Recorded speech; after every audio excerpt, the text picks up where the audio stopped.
media live.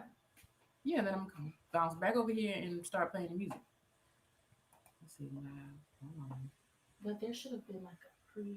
Like, cause you should be real. No, go ahead. Go ahead. Do what you're doing. No, do what Yeah. you're doing. Oh Lord. But why that's doing that?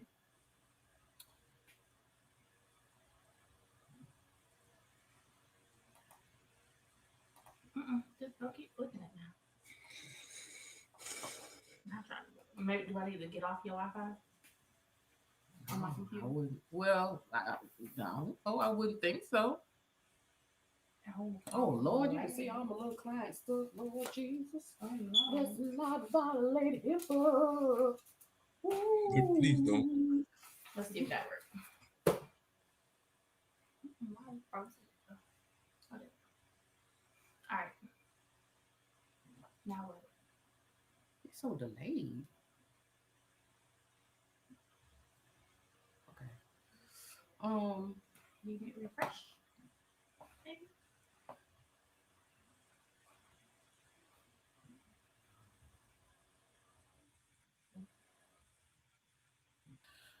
And too old.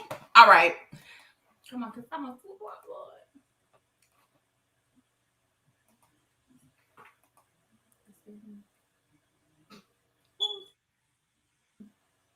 Okay.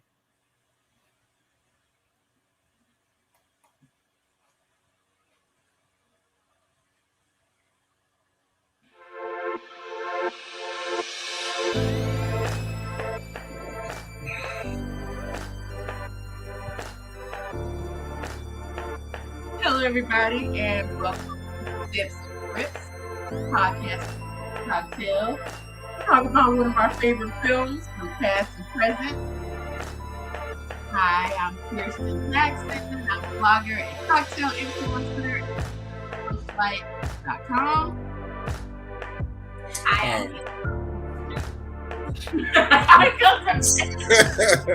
Um, One little to throw y'all off. Terrell. it is I, Terrell Bernard. And for some reason, I've been watching terrible movies lately. I'm going to have to agree with that. Hi, my name is Rose. I'm a designer at myfear.com, and this movie was actually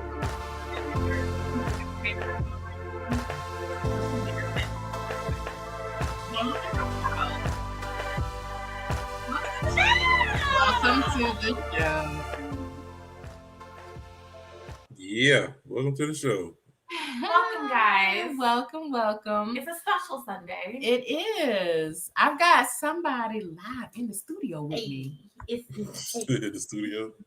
And the problem, it's me. I think that's what you meant. I did choose today's movie, which is a wonderful one. It has my favorite person in the whole wide world in it because it's my birthday month and I deserve to have this movie in there.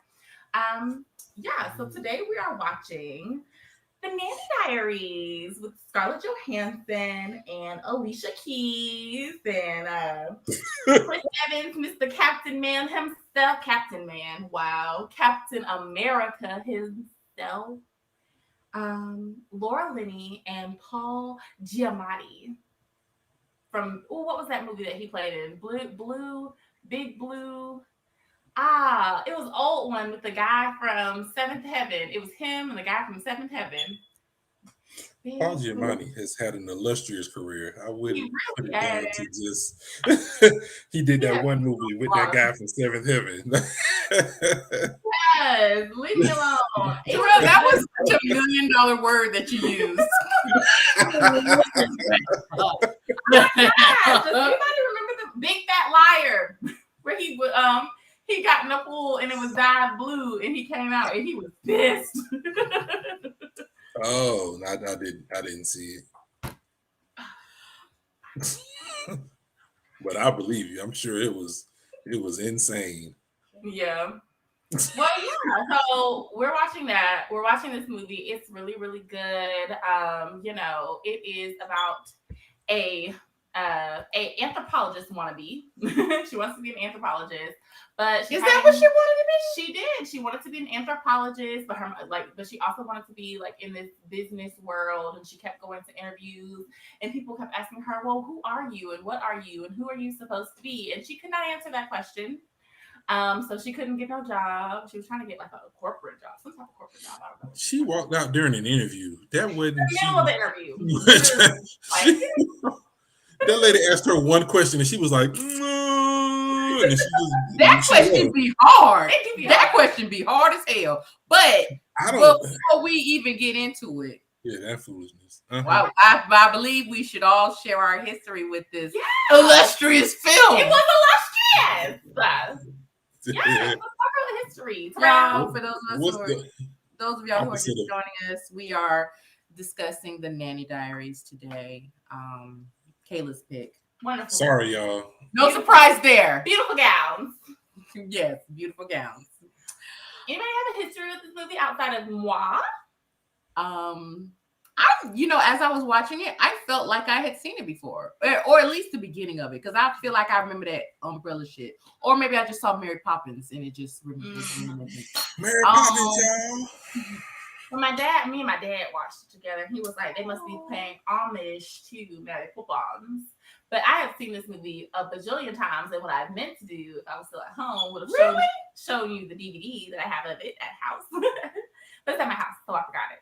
There is no way that I could watch this movie a bunch of times because it was making me too angry. I really liked this movie when I was younger. It came out in 2007, and I watched it a bunch. Can I ask you why? Oh, I'm sorry. I didn't mean to cut you off. What were you saying? Well, I also just, back in that time, I watched movies over and over again. I cannot tell you how many times I watched The Freedom Writer's Diary. And y'all know that movie is long. I probably watched that movie every other weekend growing up.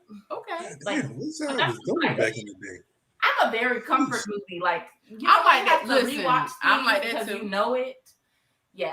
So I rewatched this movie a lot growing up. Well, yeah, it's okay. I see what you're saying. Yeah, it's movies like that I watch over and over and over. And even this is not Bad Girls. Everybody knows. What you say? What you just say to me? Calm down, Terrell. What the hell? No, I thought you said this movie. I was about to. Well, never, not ever. You're not actually watching it because you know it. You're not actually watching it. You're watching it, maybe like you're watching it to listen to something. There is no way that I could put this movie in my life. This movie would never. It was barely even out where you could actually go and watch it. It was like, you might can watch it over here. You might want to rent it. Like what it was is it was streaming for a while, and you know how people take stuff off, like Netflix will take it off because it had been streaming on Netflix before. It was streaming on Paramount Plus when I put it on the calendar, and it was streaming on Showtime. But then all of a sudden, it just wasn't streaming anymore. I know it was. They must have knew. Like, damn, ain't nobody clicked on this in a while. But yeah, so that's the history. And I guess before we get really into it deep, we should do a cocktail, maybe? Yeah. I need several drinks. Whatever. Make mine strong, please. I'm just saying that this movie, I can't. Well, okay, if you were a child watching it, it probably was. It was very whimsical and very campy. In 2007, I was in middle school. I had been in 7th grade. So what probably appealed to and probably did appeal to me was that she was a nanny in New York. And I had always wanted to live in New York, and being a nanny seemed fun. Well, until you watch this movie, it wasn't that fun. But like being like living that like illustrious life. So maybe that y'all gonna kill illustrious, and I'm here for it. Yes, that's the word of the day, guys. Maybe that's what it was. But I also just really liked, she got to be herself. Like she was up there like. Are we gonna do like Pee-wee's Playhouse, and every time you hear the word, you have to scream? No. See, that ain't your. I don't even know what that is. She don't know about that. No, Pee-wee's Playhouse. When you hear the word of the day, you're illustrious. We old, so. Yeah. Come on, Trail. That's what I wanted to do, especially when the movie messed up, the app messed up, and I had to start the movie over again. I'm so sorry, Terrell. I didn't know you went through that. I'm so sorry. Whatever. Make the cocktail. Okay, so Make mine a double. well, we're making shots today. Shot. So the only real food item takeaway that I got was them eating that peanut butter and jelly out of the jar, which nobody eats that peanut butter and jelly out of the jar. That is the nastiest peanut butter and jelly combination ever. I bought that one time when I was a child, and I was like, never, ever again. I don't understand why they still make it. Because it's Who is buying it? Who is buying that? That's nasty. Bro, it's nasty. And even if you do buy it, that's still not the peanut butter.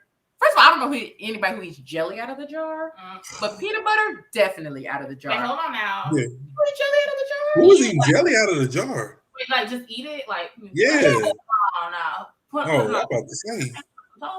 Yeah, the peanut butter and jelly sandwich, fine. Jelly by itself is disgusting. Jelly by itself is just pure sugar. Like, yeah, but then you put it together. Maybe there's somebody out there who will eat peanut butter and jelly out of the jar, but no. Peanut butter out of the jar is clutch. So, but and yeah, they just you said only a couple. Yeah, only a couple of spoonfuls before I was like, I cannot. You just offended Lola. That's for Lola's favorite treat. It's so thick. Peanut butter. I buy her those little cups of peanut butter, and she just kills it. So we are gonna make peanut butter and jelly shots. Yes. Okay. Shot. Make shots. So we are gonna start with peanut butter whiskey. We have this peanut butter whiskey from City Gate Distillery. They are a distillery out of St. Augustine, Florida. So I visited them. They have this really great distillery where you can go in and take tours and do tastings. Please eat before you go because they will give you so many samples and you will be walking out of there like, whoa. Whoa, like the rock theme? Yeah. Oh, Lord. So, but this peanut butter whiskey, I sampled it there and I was like, oh, I gotta have this. So they gave me this bottle. And yeah, I have tried peanut butter whiskeys before and I've been like, bleh. But this one is really, really good. You want to smell it? Yeah. Yes, smells great. Just like peanut butter. Where's the cap? So that reliable. Go ahead. I'm sorry. Put the whole. You gonna put the whole thing in there? Go ahead and put the whole thing in there. Pour me some more. Okay. And I think I was supposed to put the raspberry in first. But look, okay. It's okay. It's gonna end up the same. It's gonna go down the same way. So we got our first layer, and this. Okay, so this is hard. Okay. Go ahead and pull it in there. Yeah. Be adventurous today. So in order to do a layer shot, right, you have to pour it off the back of a bar spoon. So I've got a bar spoon. I know y'all can't see it because I'm all down here, but that kind of slows it down. You want me to hold it up for you? No. Oh, that's so cool. It's not. It didn't work. It did not work. Oh no. That's okay. It is okay. Maybe pour. Can you pour it back in and then try again? Let's see. Yeah, let's try that. I know y'all can't see what I'm doing. Like, what do y'all do? I'll find you something to pop it up on one of these days. That's all right. We're gonna get it together, y'all. We promise that one day we'll get it together. It won't be today. But it won't be today or any day soon. So there's that. All right, so you need more. What you need more of? Let's do more. First, right? Yeah, let's do that. So, okay, so if I pour that in first. I've never done layer shots before, okay? So you guys have to like. Go ahead. That's nasty. Okay, go ahead. But I'll tell you one thing. Everything smells very good. It does. It smells like we're making a peanut butter jelly sandwich over here. It does. All right, let's try it out. Oh, Is you gonna garnish it with a piece of bread? That would be so dope. And if I were productive like that, Uh, okay. Let's see if it works. It's not working. Oh man. Oh wait. Something's happening. It's doing it. is it? A little. Okay, well, fuck that. So Look, it did it a little bit. Just a very tiny tap. Unless it's just the way I'm looking. I might have put too much raspberry. Pull it up and see. Yeah, a little bit. Okay, so we got our peanut butter whiskey at the top, and I guess I should tell y'all what I put in here. Raspberry liqueur.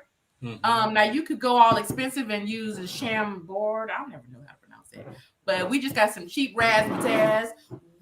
Not razzmatazz. That sounds like something. So I'm gonna give you the good one. Okay. And we're gonna take this shot. All right. And 3, 2, 1. What dang. Cold blooded. Oh, that's good. Yeah.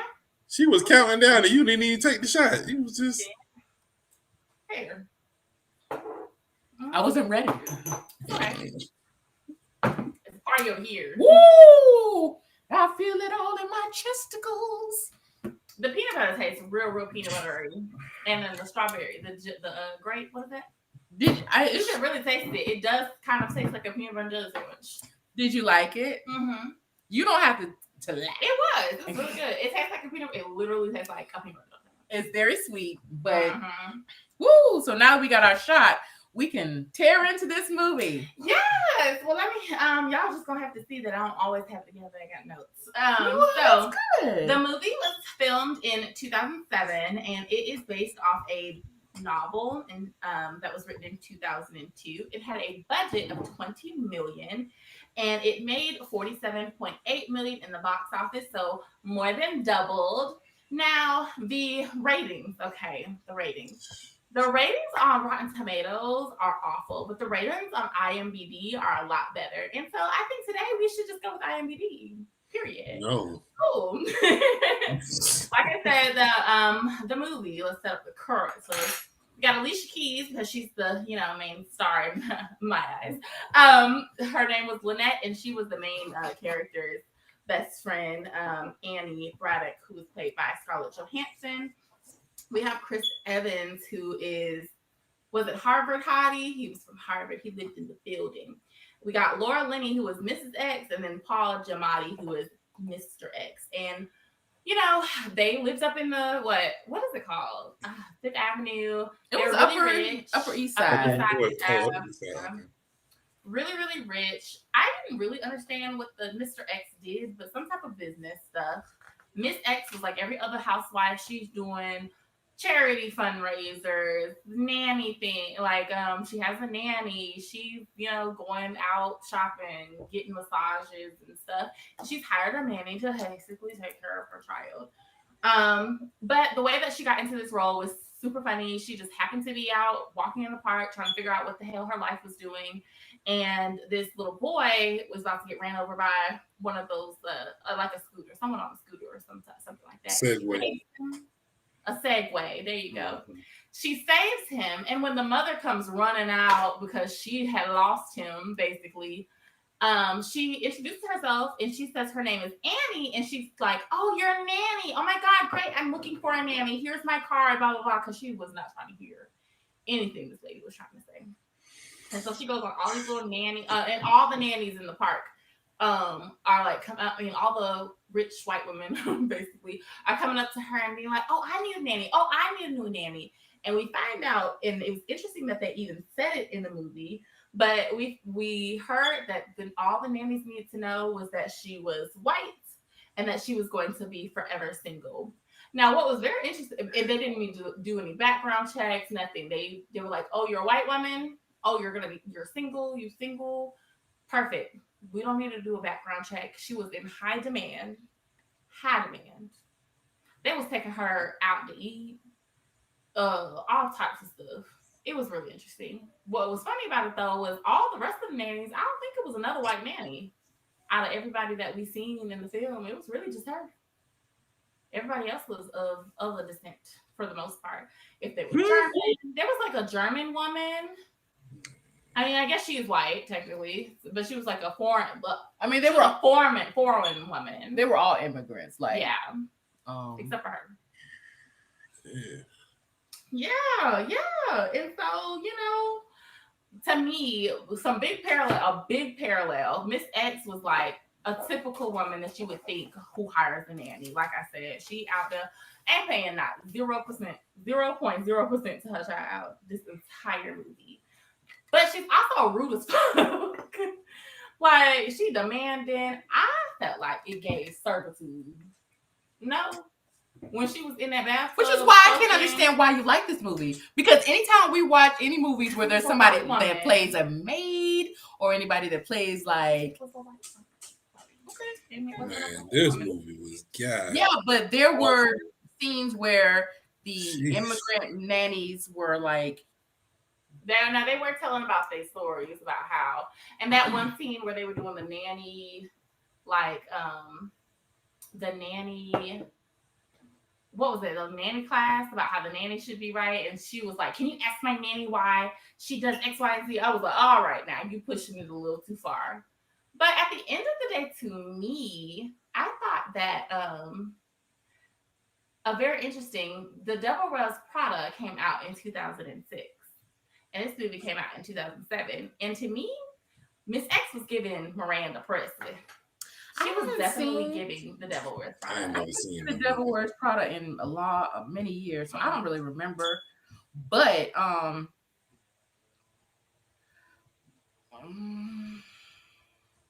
what? This movie was a hard watch. What was hard about the watch? Everything. From the beginning. Oh, specifically? How this ain't nothing but white people living their best life, showing everybody how great they are and how great it is to be white. This movie was straight up white privilege, the movie times 2 in 3D on IMAX. Nobody cared nothing for any of these characters whatsoever. All these characters could go to hell. I don't care about no anthropology. Especially the little boy. This movie would have been over if they would have. I would have been like, she was like, my name is Annie. Oh, you're a nanny? Even if I was a nanny, so what? My name is Annie. But I think it was not even showing white privilege. I think it was showing how that level of society actually is broken. Like, yes, they're trying to keep up with images. They're trying to keep up with appearances. They're like, it's showing you that upper level status also has struggles. And like, I mean, because this whole movie was about how terrible of parents they were. And to me, I felt like it was showing you a look into the upper class, and like you think everyone has it all together because they have all this money and they must be like put together really well. And then you get a look into it that they're not put together any well. They're terrible parents. They're terrible people. And it showed us a peek into that. That's how I look at the movie, at least. People are people. No matter your class, everybody's fucked up, and these people just got money and is fucked up. That didn't teach me nothing about them. Like an inside look into it. You probably already knew that, but in 2007, this was like an inside look into how rich people really live and how they really treat their children, how they really treat everyone else. In 2007, think about it. I'm hoping that this was an overinflated display of that, because I mean, I don't know any rich white Upper East Side living I can women. tell you they got nannies. Well, yeah, I know that the nanny thing is very accurate, but I was like, rich people got nannies. They got things to do. I'm pretty sure that there are situations like that, and probably worse than that, but I was like, man, I hope this is not the typical thing, because this is awful. And this movie. I will say, let me roll it back. I will say there was no likable character in this movie except for the main character. I usually I hate the main character, but she was the only fairly likable person in this movie because I felt like she was the one that, like, I got her struggle, like trying to find yourself, like being very young, graduating from school, being forced to like get out there. It's like, she lived at home during college. So like she didn't even really, I mean, maybe she went out. She had a friend, which was Alicia Keys, but maybe she went out and did some things, but she lived at home a very sheltered life. And then all of a sudden she was like pushed out and expected to like enter this big bright world in New York City and be a CFO.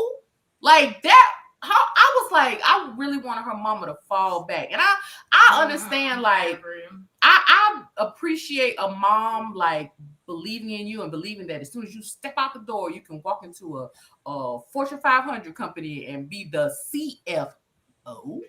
But I was like, you putting a lot of pressure on that girl. No wonder she folded during that damn interview. Let me tell you how real that could be, though. I'm gonna pull up this LinkedIn profile. I'm not gonna tell you who it is, but I believe it could happen.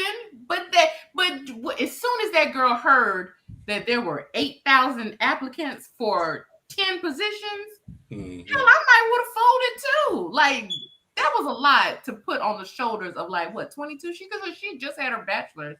Maybe she was 22. This person that I know went into a job as a freelance reporter, and within 3 years' time, was the CEO of a very major first phone book company. But within 3 years. Okay, but that's not fresh out of college, though. It was kind of fresh out of college. 3 years. Exactly. I understood when I'm saying I connect with the main character. It was like, I understand having to just take some time to breathe and think and figure out. So this person that you mentioned, they took 3 years to be a freelance writer. So they had some time to right out the gate. Yeah, like as soon as she graduated, it was like the next week. And which there was some white privilege in itself, like how she got this meeting like right out the gate. But okay, it happens, whatever. But I understood, because I feel like I was like that. I am one that I know that I should have taken some time in between high school and college, but I was pushed into college. I wasted a lot of time. I wasted a lot of money trying to figure out who I was, what I wanted to do. I made a lot of mistakes. I finally got it together and figured out the career path I wanted, but not everybody knows that. And she didn't even know not only what she wanted to do, but who she was. And I don't care what nobody say, that the interview question, like especially if you're somebody that's not used to interviewing, when they ask you, tell me about yourself, you don't know what to say. You're like, oh, my favorite color is green. Like you don't know what to say. And it's hard. Me as a 42-year-old in an interview, I still struggle with that. And interviews are hard. Interviews are difficult. And it's like, when they ask you stuff that's like job related, especially if you're working in that field, that's easy. You can answer that stuff. But when they ask you like those fundamental questions of like, who are you? Who do you want to be? Where do you see yourself in 5 years? All that stuff, that shit is hard. And for a 22-year-old, and my thing about that is they don't care. They don't care. You don't ask me about something you don't care about. If you don't care, just be like, yo, how well can you do this job? Because that's what you want. Yeah. Am I going to be there on time? That's what you want to know. How many jobs have I had prior to this? That's what you want to know. You don't care who I am as a person, because I'm just a number in your system. Once I leave, somebody else will take my place, and there will be another number in that same system. There are a lot. I've been on an interview panel interviewing people. I'm like, this question is stupid. But I gotta ask it. Yeah. Do y'all feel like y'all have ever settled for a job and it taught you something?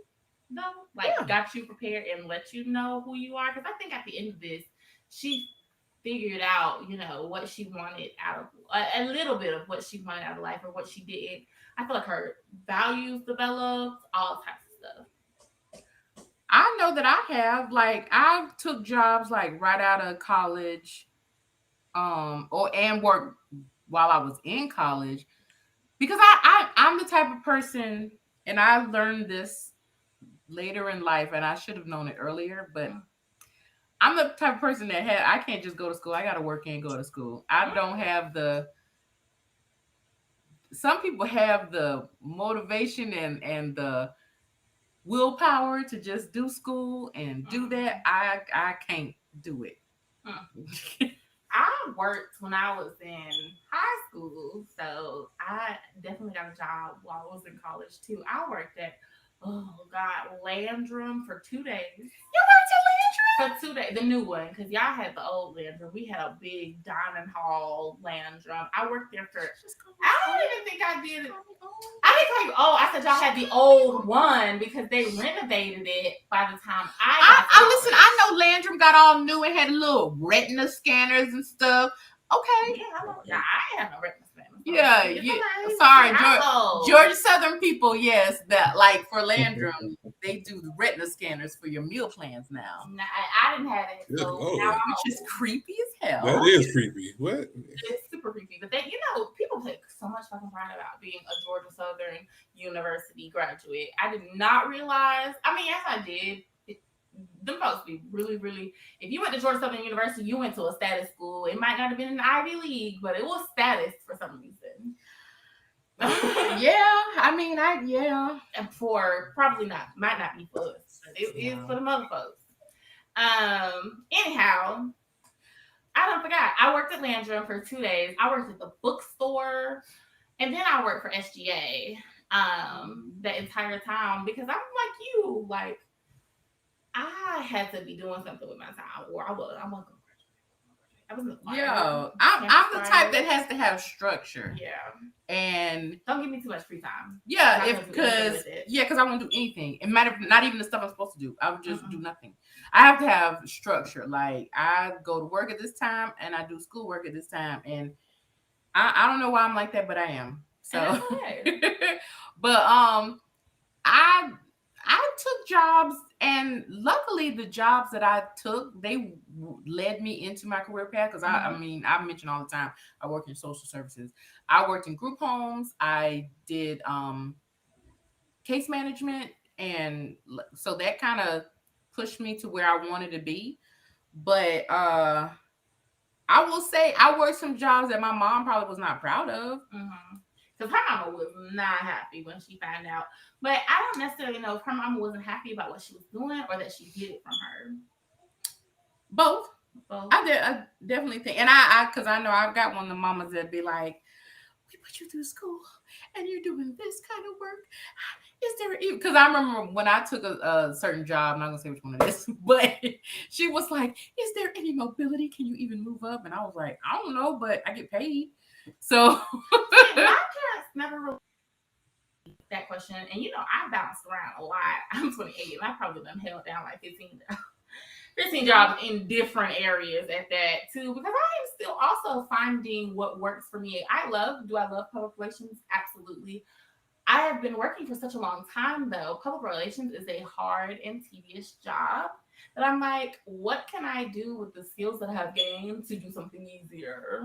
Yeah. And I ain't found it yet. And I think, like, not to kind of shift gears, but I think that this movie did not land well for me because I did not see it in 2007. Yeah. I saw it in 2023 where we are living in this reality. A lot of it is just time influence, but also COVID influence. Like, people are working in the service industry more because they have more flexibility, they have a little more control. And it's like me, as like in social services, doing case management, somebody who manages a restaurant, we make the same. Like somebody and they get to have their job there, and then when they go home, leave it there. Me, I am always on because social services doesn't sleep. Like, and a lot of jobs that are like, I guess in like upper level or whatever, or mid, because I wouldn't call my job upper, but like people, like COVID has really shifted gears for a lot of people. Like a lot of people are leaving their school teaching jobs to be bartenders. Like, and so for her to be a nanny, I know that she probably was making at least 50, 60,000 a year just being a nanny. I can bet on that. That ain't what that last paycheck said. Yeah, now she fucked on that last paycheck. Yeah, she fucked. And she should have sent her some money with that letter at the end of the day too. That should have sent her so much money. I was really expecting a check to fall out of that mail, but okay. Yeah, I was a little pissed about that. And then I'm like, don't write me no letter, write me a check. But what I'm saying is like, hell, I could understand somebody wanting to be a nanny for a little while they figure things out. And, you know, and maybe they might decide they're going into further education ain't for them, or maybe they will find something else. But it's plenty of people, because like times have changed. Like in the short time where this movie was released, and now there's been a big shift in the workforce. I know. I have looked at nanny jobs before, especially when I was living in New York, because you know it's a big bag. I believe Let me tell you something. That people make upwards of $100,000. And listen, all you gotta do is put on a Jamaican accent. You would have been in there, because they love immigrants. They love immigrants because they know that they can. And this is a question I was gonna ask y'all. They know that they can manipulate them and mistreat them. And then, I have an ethnic nanny that can teach them about their culture and their language. Because they need that when they go to those big bright schools. So yeah, I was gonna ask y'all, like, how do y'all feel? Like, do you think that nannyhood is like indentured servitude? Or do you see it in the way that she did? But I feel like in the way that she did it, and I feel like I'm taking over this. Maybe it's that shot that's really pushing me into talking so much. It's all right. But she's the bartender, but she don't hold her liquor away. That's okay. But like in the way that this woman did, Mrs. X, yeah, she made that girl to be like a slave. But I also think that was age, because Annie, the nanny, should have set up her boundaries, but she didn't. Everything was yes, ma'am. Okay, yes, ma'am. Which, you know, a lot of times, like especially with like immigrant workers who are afraid, like they're undocumented or whatever, they're gonna do whatever they're told. Sad to say, but that's the reality. And so, yeah, I guess in some circumstances, those who are afraid to like lose their job, or those who are young and getting into this business or whatever, yeah. Why do you think everybody hated that she was being nanny? Because, you know, Lynette was like, baby, what are you doing? Lynette was so annoying. Like, no, Lynette was not annoying. Lynette was like, you knew you have better potential than this. Why are you being a nanny? That's what Lynette was doing. She was being that strong friend who tell you the truth. But now the problem with the strong friend that tell you the truth is that they don't always see the empathetic side of what you're going through. They don't listen to that part. And Lynette did not listen to the words that were coming out of her mouth. So understood. Listen, let me tell you something about the truth. The truth is relative. So what's true for me might not be true for you. Right. And just because you feel that something is true doesn't mean you get to take that truth and fold it up into a paper airplane with a sharp tip and shove it up somebody's ass. That's what I said. Jesus. I just say it like that. She was being harsh with her, and her mother was too. Her mother was being hella pushy. And she did not understand the concept of, you know, letting your child have a life outside of you. But it's probably because she was a single, lonely mother who had leaned on her child for that support, and that her child was trying to go out and branch out in the world. And she was like, no, you need to call me every night at 6 p.m. Terrell, you was about to say something. What you going to say? No, I'll go ahead. Not y'all go ahead. Because I feel like I can hear your wheels turning, and I can see them turning behind your eyes. But go ahead, sir. Behind my eyes.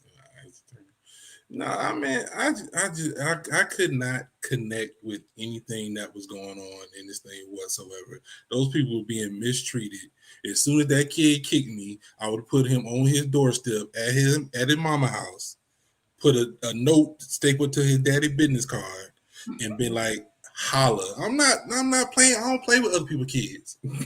But did you I understand don't play. why it was? I don't care. You know what? I don't play with other folks' kids. Don't. That was the first person to come into his life and treat him like a child and treat him like a person. The only person. That's unfortunate. I think that I'm not chasing nobody else's kid all over New York City. Like New York City ain't dangerous, and I'm just running blindly after. Like I ain't got time to play with you, man. I really don't. I'm here to work. And then the thing is, she left that lady a letter and was like, "This is what I need you to do. This is what I want you to do. This is what I need you to do." Like, if you are really serious about my employment here, have someone here. You have the staff. So therefore, you can have someone show me around. You can have someone tell me exactly what I need to do. Not write me no damn letter. Like I'm supposed to just figure this shit out. And then when I'm not where you think I should be, then you looking at me like, what you doing here? Like, no, Nanny. Fuck you mean? No, Nanny. No, my motherfucking name is Annie. And you gonna get that right. You're not gonna keep calling me Nanny. Well said, get his name right. Yeah, that was kind of funny. I don't think did she ever call her Annie in the movie? No, she just called her Nanny for the but she called her Nanny. Even the little boy called her Nanny, and it was like, girl, this movie was ridiculous. It was craziness. I just couldn't. It was. Well, I still don't think it was ridiculous. I think it like the point of the movie was still to show you like these people don't have this show together. But that no one does. No one on earth does.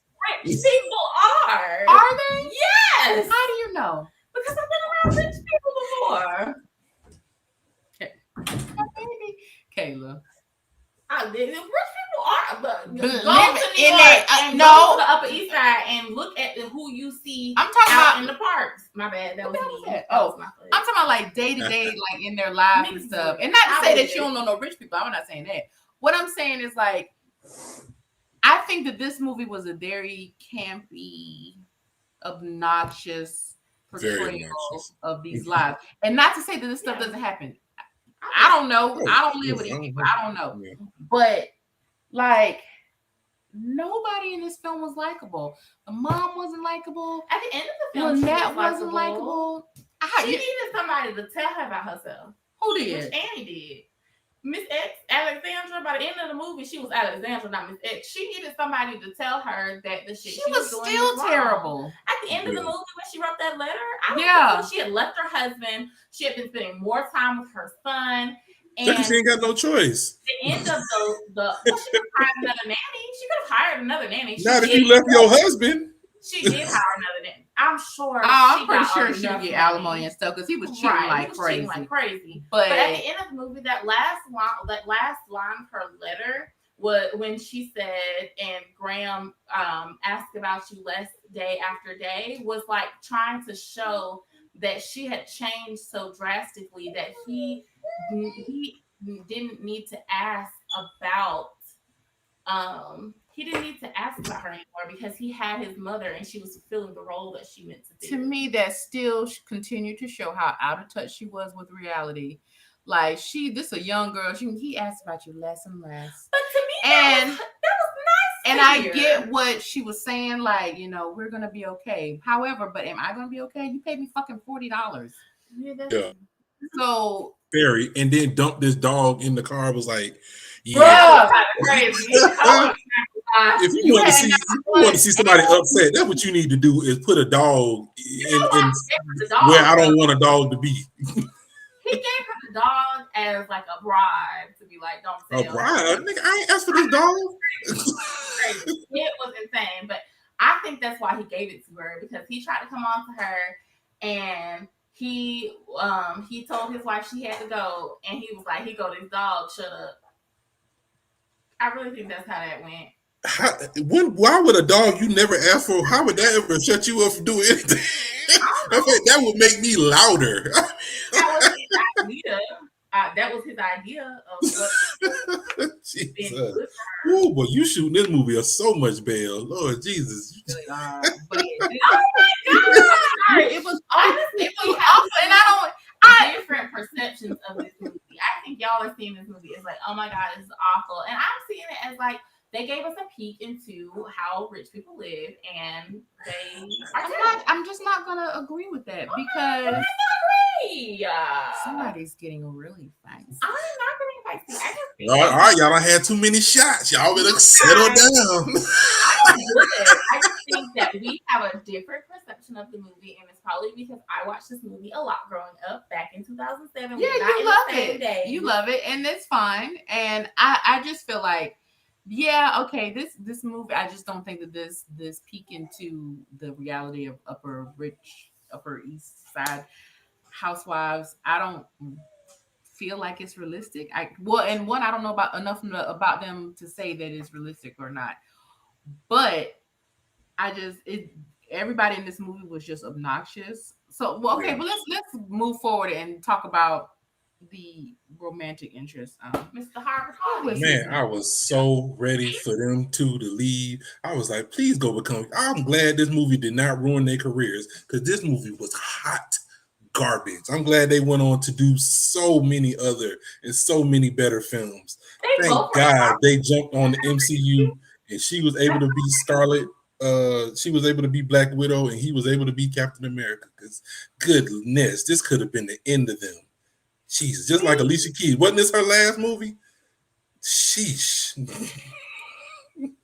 Y'all, it wasn't. That's a sensitive subject for her. I think she went she went on to do The Secret Life of Bees.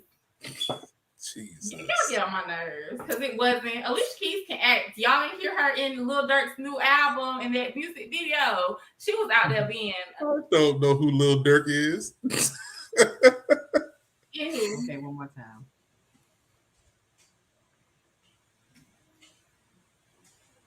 Anywho, Lil Durk is a rapper, and she just did a video, and she was on her calming mother spirit. Okay. Anywho, she went on to do The Secret Life of Bees after this. So shut up, Terrell. And after that.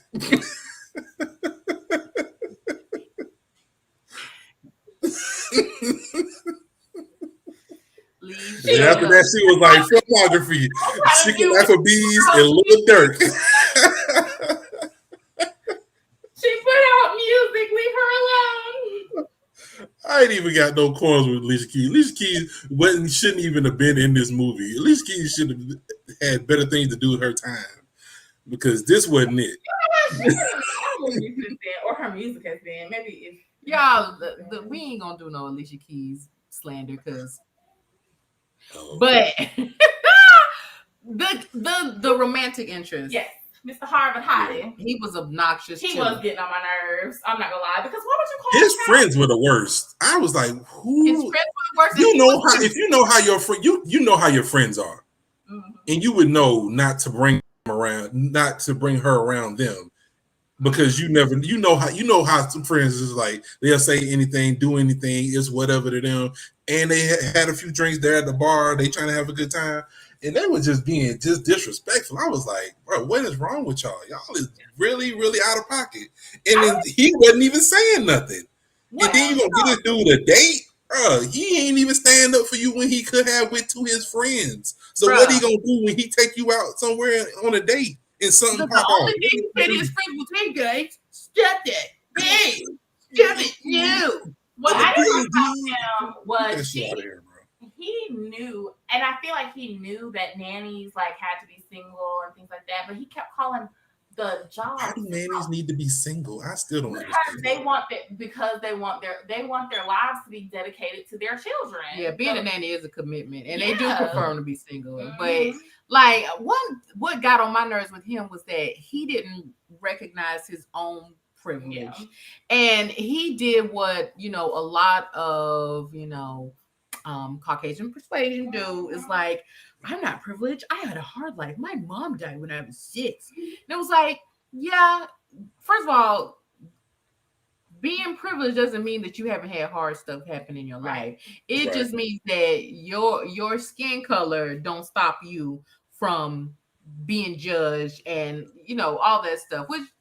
And it was like she was starting to like him, and I guess kind of confiding in him about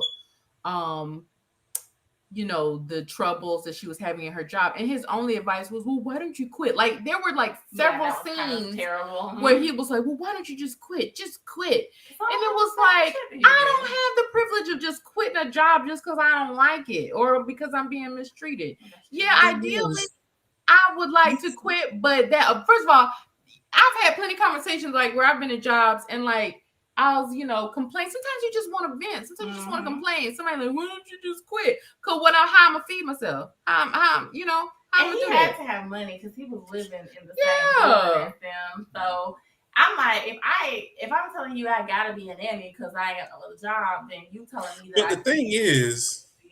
But then that was kind of a cop out on her part, because she had seems like 1,000 opportunities to be a nanny for somebody, because for some reason one lady gave her a card, then a flood of white people just came around her like she was doggone Moses. And I was like, did she imagine that part? Because why did she not shop around a little bit? She did. Exactly. She could have found the perfect situation for herself, and she didn't. Shop around. She did. I didn't see that. She went to other people's. She talked to other people. They must have cut that on the CW because I ain't see that part. It was there. She went to other people. And the last interview she had was with the other lady, and the other was like, "Okay, is he gonna do this or not? Because I got X, Y, and Z coming on. Like, I didn't see that." Mm-mm. But even if she could have, the thing is, she could have left the job and found. She just would have She could have been a nanny hopper. It's nanny hoppers. Nanny's hopper. I don't think that, and I don't agree with that, because they would have blackballed her if she would have just quit. They would have in them social circles. They'd have been, don't hire her. You see the lady, y'all. They had a whole class where all the people were there to rag on their nannies. Like they would have. That shit was ridiculous too. That was the dumbest thing. Ridiculous. That last one, though, when you looked at the nanny cam, I was like, ooh.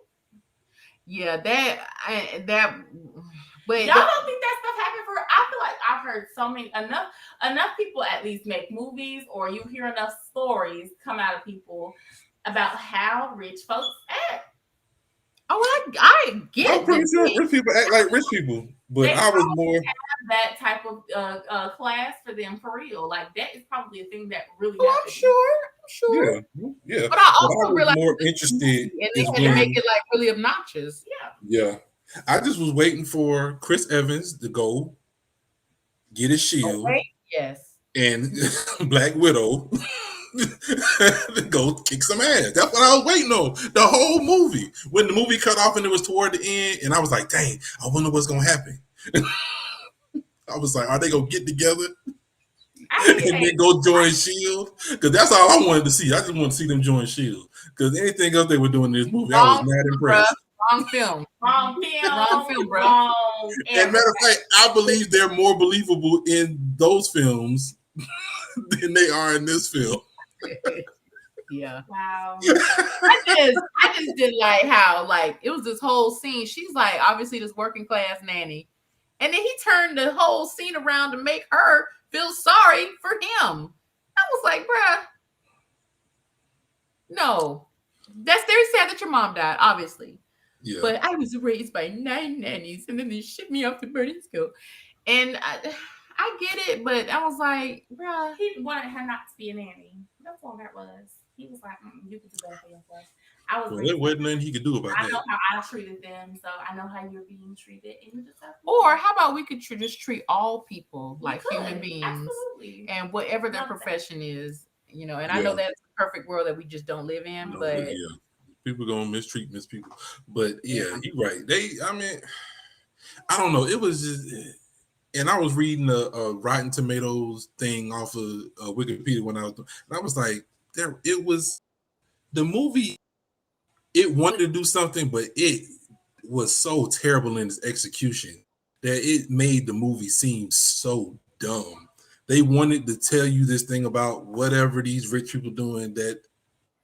Whoop-de-doo. I'm glad y'all got nannies and y'all living y'all best life and y'all is out here treating people like shit and it's all gravy and y'all making y'all money and it's all great for you and your life is great and la la la, and then oh no, bad things are happening behind the scenes that you don't see. That's everyone's life. poor, rich. It doesn't matter what country you live in. That stuff happens globally. So highlighting this for these rich white people, I didn't care.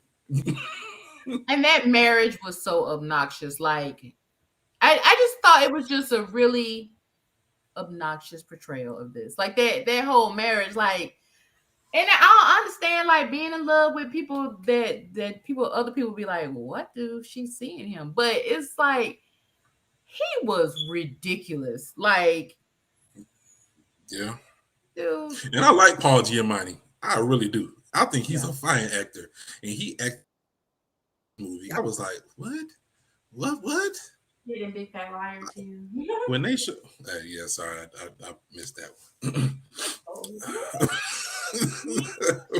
List. I'm not putting no more movies on the list. No, don't do that. Oh no, I'm devastated. No, I mean, did I like your pick? It wasn't my favorite. Like my son would say, it wasn't my favorite. Leave my babies out of this. But no, let me tell you something. Because off record, for those of you who wonder how we choose our films, each of us picks a film and we present it to the others. So if you choose a film, you just got to be prepared to defend it. Mm-hmm. And you can't get mad. I'm not ready. Nope. Because y'all didn't like them. Y'all didn't like White Men Can't Jump. 40. I thought it was decent. It was serviceable. No, wait, which one? What? Which one? Which No, one? White Men Can't Jump. The one we just did. The last White Men Can't Jump. The one we just did last weekend. Y'all didn't like that. The remake? Yeah, 2023. Yeah, y'all didn't like that. And but hey, I stood 10 toes down with it and was like, it was what it was. It's only 4 of us. But no, we all choose a film and we just present it to the others and present it to you guys, and we defend our films, and even though we do rag on it a little bit, we still like take the time to discuss it and stuff. So say that's one what we nice do thing right now. Well, we haven't nice got thing. weird as Negro. Yeah, I do have one good thing to say about it. Go about it. Don't you say when the credits roll. No. But I want to hear Terrell. Just kidding. Best worst weirdest. Well, are we ready for best worst weirdest? Have we gotten? So. Well, let me ask this one question before we get into that, because I do have a question. For each of y'all, at what age or point in life did you know who you were? I'm 28. Are you still on your journey? And I think that everybody is still on the journey, and I don't. That it's not necessarily a destination; it's just a journey. Like you are always growing and learning. But I would say it wasn't until last year that I feel like I got on a better path to figuring out who I was. Everything before that, and I do mean everything before that.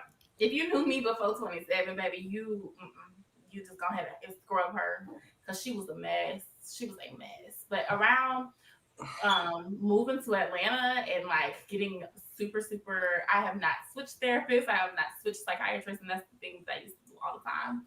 And like, being around other people. And then I have 2 really, really good best friends who both live beside me now, to ask things ask questions about. And, they're very willing to answer any ridiculous question that I have, literally, if it's about, their marriage, if it's about having children, if it's, hell, what soap do you use? They are willing to kind of walk that journey with me to help me get to where I need to be and things of that nature. So I really think it was about age 27 where I started really getting serious about like understanding who I am and kind of moving that along. Okay. Terrell, you got it. I don't know, because my journey's been different than some. So I mean, I don't know. Like, I graduated, joined up, got out, worked, started a family, and I'm just living. I don't think of like, oh, when did you come into yourself or into your purpose? It's like I was just living life. But I'm just living it. It's not like my aha moment. It's just like, bro, you gotta. I woke up today. got stuff to do. Well, I mean, but I will say for myself that I probably like started becoming more conscious of who I was and like the space I take up. Maybe probably when I moved back home. So maybe 2017, 18, like, and I started to really like try and figure out and define who I was. How old were you? Don't I look was in like my you 30s, late got. 30s. You act like you had to think back that far, like, bro. It was a couple years ago. You all right? 96. Yeah, I was in my mid to late 30s before I started really like.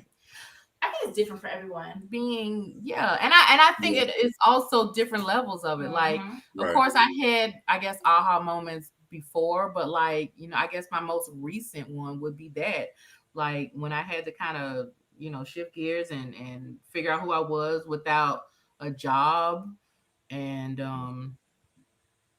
so that was for me. But well, Terrell, you want to give your best, worst, weirdest, or did we have any other points to talk about with this? No.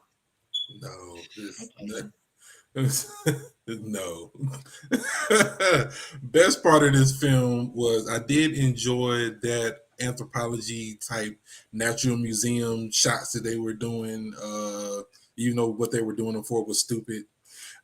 Did like the cinematography of when she would interact with the umbrella, which I thought that was dumb, but for 2007 that was pretty good. Not gonna lie, it looked really nice. It looked fresh. I'd never seen really anything done like that before, so I thought that was interesting. So that was probably the best. The worst part of this film was the people in the film. They were awful.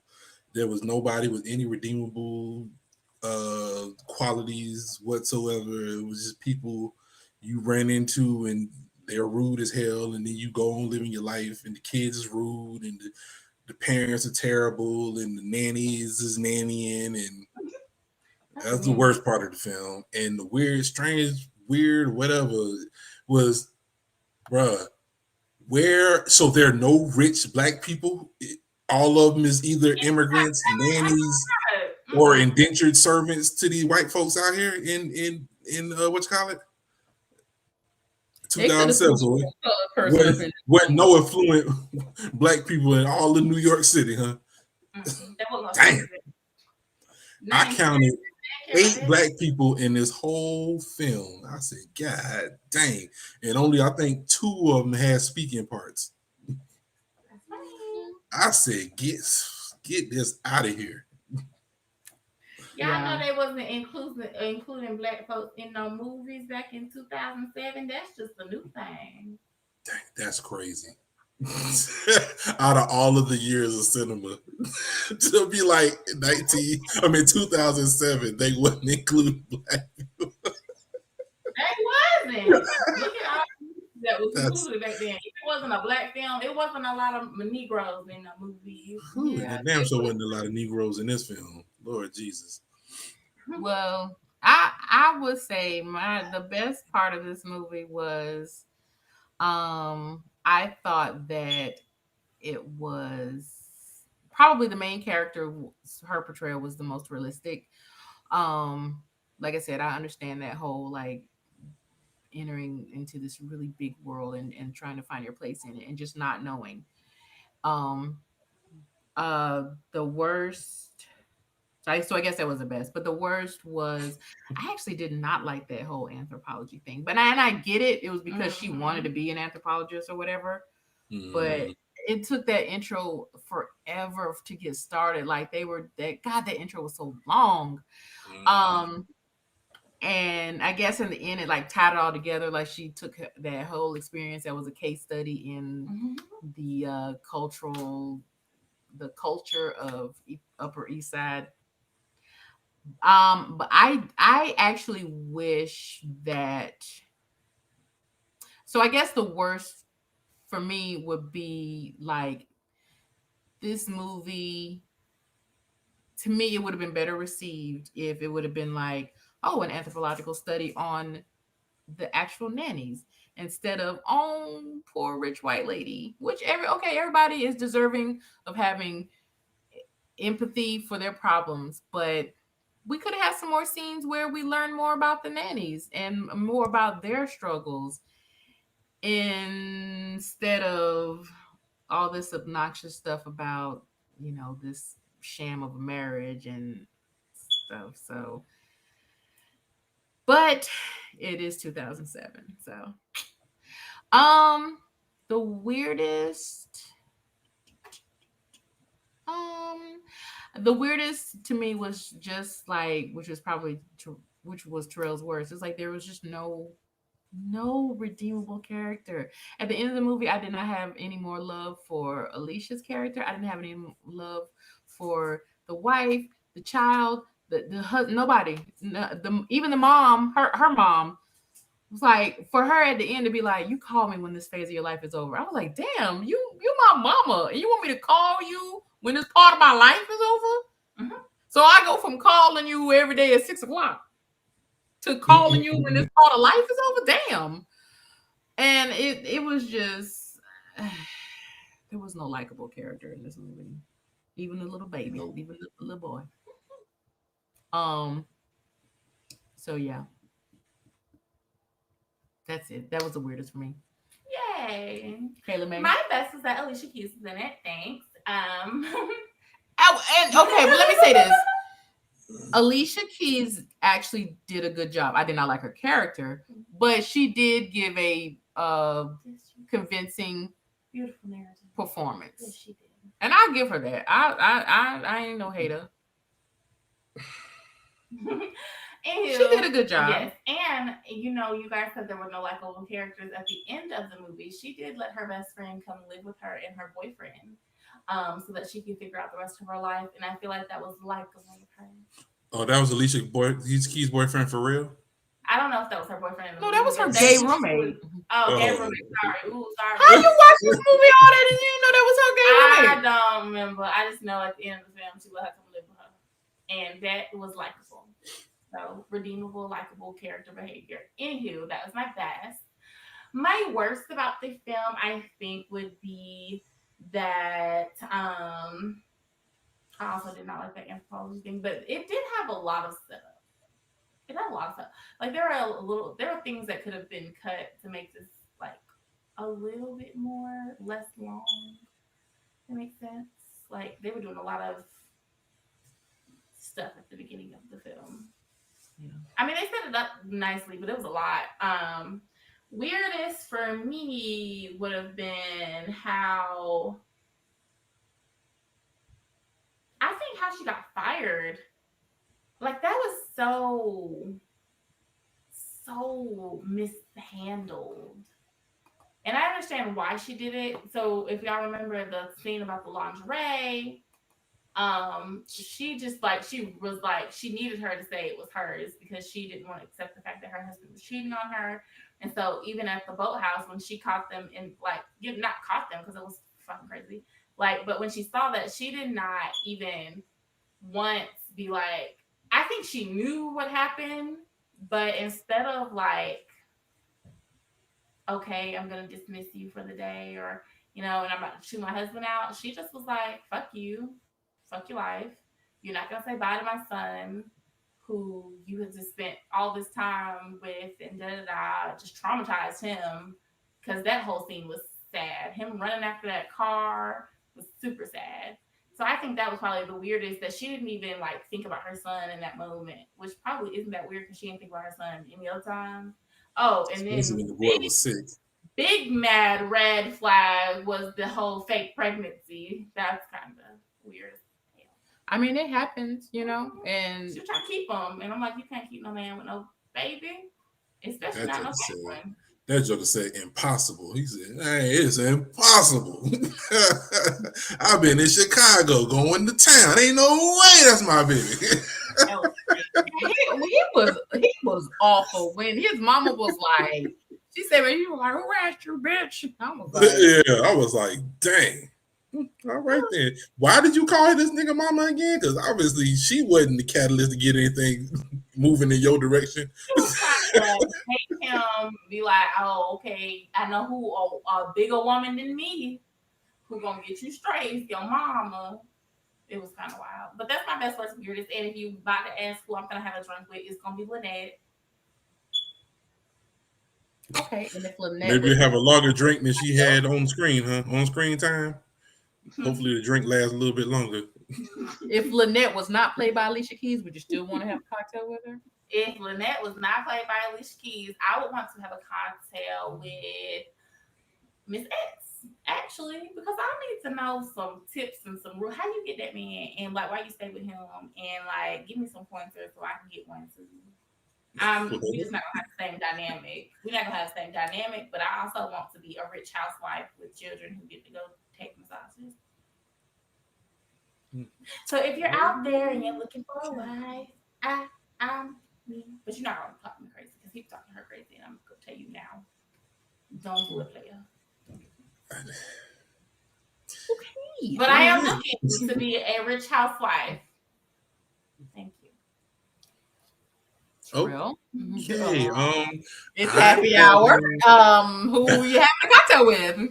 I'm having a cocktail with two people. I'm having a cocktail with Scarlett Johansson and Chris Evans. I'm going to throw on my eye patch, and I'm going to give them the greatest Avengers Initiative speech they've ever heard in their lives, so they'll join up. My God. Okay, now that we covered that, which character would you have a cocktail with, you asshead? I'm gonna have it with them color, the nannies of color. That's who my wasn't answer getting too. shown no love throughout the whole film. Who was getting mistreated every time. Yes, I would have a cocktail with any one of them nannies because they deserve it. Yeah, they do deserve it. And how, not to open things back up, but that whole like where they had them tell us what's the worst part about your job. That was such a setup, and I felt so bad for that girl because a young girl, she ain't know no better. But them other ones was like, we ain't got nothing to say. That's what she said. What did she even say? I wish I had a night off. She said, I wish I could have just a night off.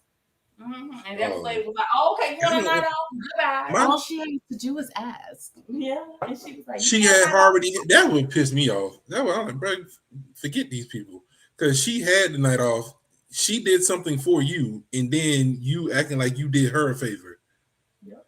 I can't with that foolishness. You ain't gonna mistreat me and then act like you doing me a favor when you finally let me do something I was already supposed to be doing in the first place. Like, believe it or not, outside of you, I actually have a life. Though I am taking care of your child, when I have time scheduled off, that's what that means. I'm not gonna just be like, oh, drop everything and do what you say, because that ain't how shit work around here, player. I ain't playing with none of them. None of them. Okay, so for those of you who are listening, do not hire Terrell as your nanny. He is unavailable after the hours of whenever we agreed to. She wouldn't even come. She wouldn't even help out with her son. Her son was sick, bro, and she was just out. Yeah. Like, bro, you was a terrible person. You ain't even a terrible mom. You a terrible person. She was a terrible everything, and that's why for her to have any redeeming qualities, it would take them a lot longer than just a 2-hour movie because that was. And the thing is, I actually could understand that she was like, if she didn't answer the phone, okay, whatever. She might not have known an emergency was going, whatever. But when she got home and she was like, your child is sick, and she was like, well, he's sleeping now, so he should be good. Like, who does not go in there and be like, let me go check on my kid? The damn kid could have been dead in there. Like, exactly. Yeah, he could have been in the deep sleep. Yeah. Room. Yeah. Anyway, Terrell, what you binging this week? What you watching this week? Man, I done started season 2 of From. I done Okay. caved in, man. MGM about to get this $5.99 for about a month or two. And then I'm shutting it off. But yeah, I started season 2 of From. I think I'm like 3 episodes in, 3 of the 6 they've released so far. So still bumping From. Ooh. Kayla, what you binging this week? The Good Doctor, and hopefully I will go see The Little Mermaid. I'm gonna go see it too. No, not yet. I was on the road yesterday. I want to go see it in Jessa. You know, Jessa got a no. Jessica got a new theater? No, it's not new, but their theater is like, you know, it's a small town, so it's a small theater, but it's really nice. Like they have the little recliners in there and the little where you can order food and they bring it to you and stuff. Oh, that's good. Not Richmond Hill. I don't know Richmond Hill. They got is it IMAX down there? I think in Richmond Hill. It's something down there. I don't know about that. Not Richmond Hill. Pooler. My bad. That's a little far. It's cooler in Pooler. It's definitely something. So I'm binging. Well, I'm still watching Supernatural. I thought they had an IMAX down there. IMAX is in Pooler. But I'm watching Supernatural and I think that's it. I need to catch up on SVU. And catch up. It's the world's tallest IMAX X. I'm not going there though. I did watch Mario's Brothers movie, Terrell. I thought it was really good. Mario Brothers was hitting. That movie. I still haven't seen it. I wanted to see that too. I want to do one of them sneak double features where you go in there and then you stay for another movie. Really go in there and then stay for another. Goodness gracious. I feel like them people don't care for you. I wouldn't. I wouldn't even. But yeah, that's it for the Nanny Diaries. Take it away. Yes. I'm gonna take it away. Take it away. Jump in the car. Drive in the house and walk so far. Yep. All right. Okay. Well, that was something. Something special. Yeah. So thanks for joining us, everyone. Thanks for tuning in. So we hope you enjoyed the show. For bonus content and to learn more about the show and what we do, you can head over to Sips and Scripts. You can even follow us on Instagram and Facebook at Sips and Scripts Podcast. And if you got a suggestion for a film for us to discuss, or you want to add to the conversation, or if you just want to say hey, feel free to DM us or leave us a voice message and we'll play it on the show. So thanks again, and we will see you next time. Take it away. Next time. Jump in the car. Drop to the gas, run down, and you walk so far. And you keep laughing. I don't know what she's singing, and What's the next movie?